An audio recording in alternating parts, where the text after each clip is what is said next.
Hello, I'm Mike Borelli. Welcome back, and thank you for joining us on episode 2 of Making It Metan. Hey, we're not going to be one of those shows that's going to eat up first 5 minutes showing you a long recap of the work completed in the last episode. For that, sign on to our YouTube channel and catch up on the last episode of Making It Metan. We did episode 1 with Keith finishing up on a tremendous amount of bodywork for the interior liner. A unique aspect of this part of the repair is the fact that we needed to finish the surfaces of that inside liner to final finish glossy surface before we can go ahead beginning glassing the settee and the sink basin back in place. If you notice, we had to do the same process on our new hull to deck joint that we created to go along the top missing section of the hull. We needed to finish the upper part of the hull flange to a glossy finish as well, before moving on to a major amount of fiberglass work that we still had this huge hole in the side of our hull. Now, some will say we could have left that surface in raw fiberglass or even rough gel coat because the gunnel flange is going to come over and cover it and no one would ever see it. However, part of Making It Metan is making it like we were never there.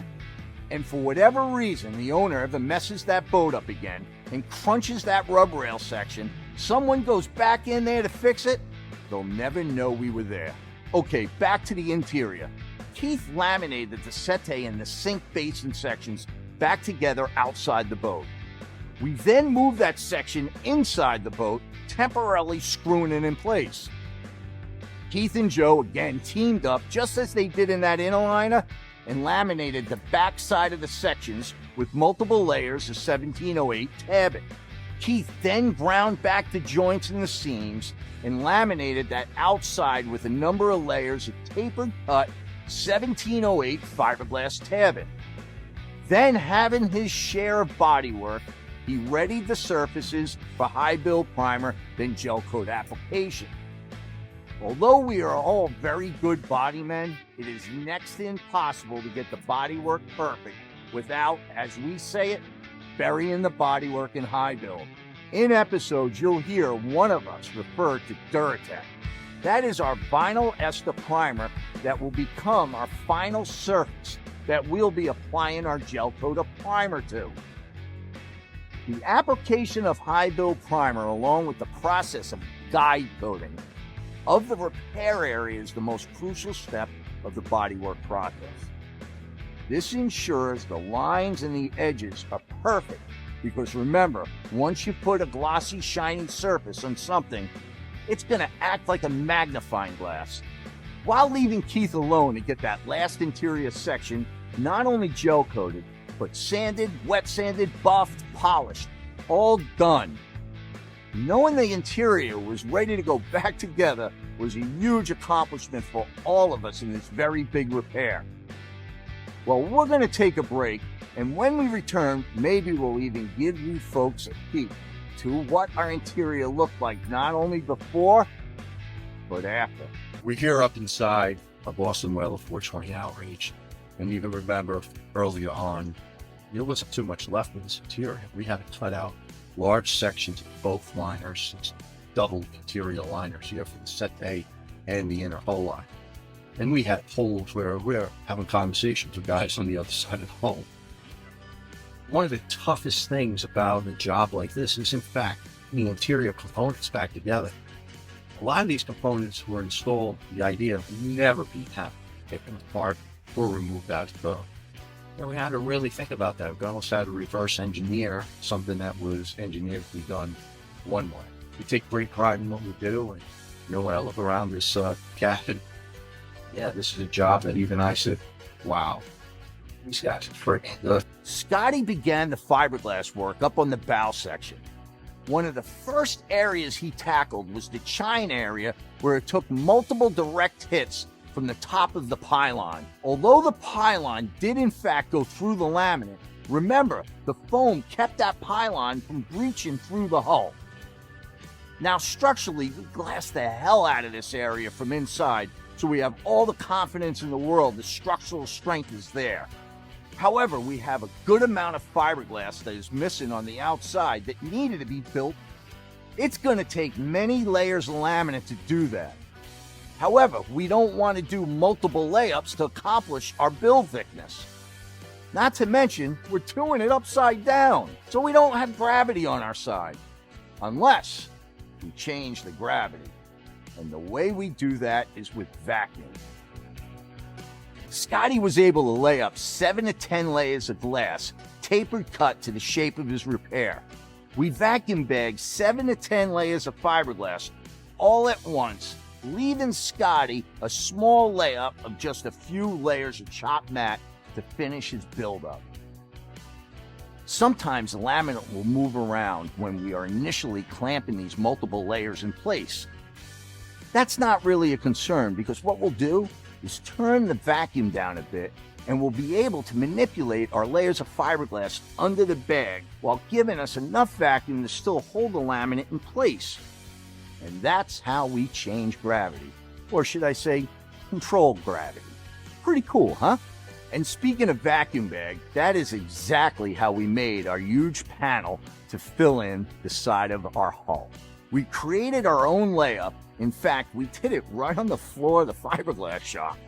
To fabricate this big flat panel, we prepped our area to set up our vacuum bag and manifolds. We then did this big hand layup with numerous layers of 1708 and multiple layers of 1 ounce mat. We then pulled our vacuum bag over our part and we vacuum bagged, or should I say clamped, all those layers of glass together right there on our flat floor, giving us this perfect, flat, usable panel that we're about to use to fill in our big missing hull section. Scotty continued up forward, fiberglass in the other large repair areas, and started the process of recreating the many details coming together up forward, specifically in the ports areas. He did this by making himself multiple jigs from the other side of the boat.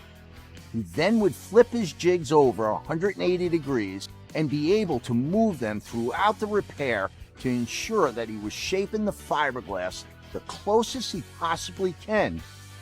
So when we do go into our fairing stage, we're using as little fairing compound as we can, ensuring the most solid, permanent, long-lasting repair. Leaving Scotty alone, well not really, only about 15 feet away, we began our focus on the structural repair process of the big missing section of our hull. And that began with us fabricating our own composite shear ties that will be holding our panel in place.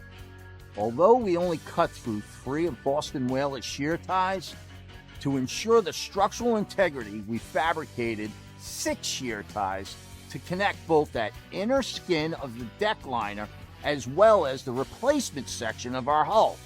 We use a process called vacuum infusion to construct our composite parts, such as our decks, deck hatches, among other parts, such as the hulls to our Classic Collection Tender Series. Talk about a little overkill to Boston Whaler shear ties. However, the repair process is not the manufacturing process. So with the repair process, it's always important to overdo it, especially when it comes to strength. In the manufacturing process, Boston Whaler engineered the shear tie system to work perfectly in the new boat construction process. When it comes to replacing shear ties in the repair process, the engineering is completely different. The shear ties was constructed of 4-pound density perforated foam, laminated with 5 layers of 1708 and 1 ounce of mat on each side. Again, a bit of overkill. After we fabricated and fit our new shear ties, we then plunge cut the front of the shear tie, removing about 1 inch of foam material. We then backfilled that void with a plexus product called meticulous. We were able to fiberglass our shear ties to the inside deck liner, ensuring a strong, solid bond. We now have ourselves a solid meticulous to composite bond instead of just bonding to the foam. Well, one thing I know you must be wondering, if you learned anything about Boston Whalers, is that they're foam filled. And you must be saying to yourself, Mike, how do you put the foam back in the boat? Well, stay tuned, and when we come back, you'll find out how we did it on the road, on the water, to making it Metan. If you like this segment, click right here. If you like this segment and you want to watch the whole episode, click right here.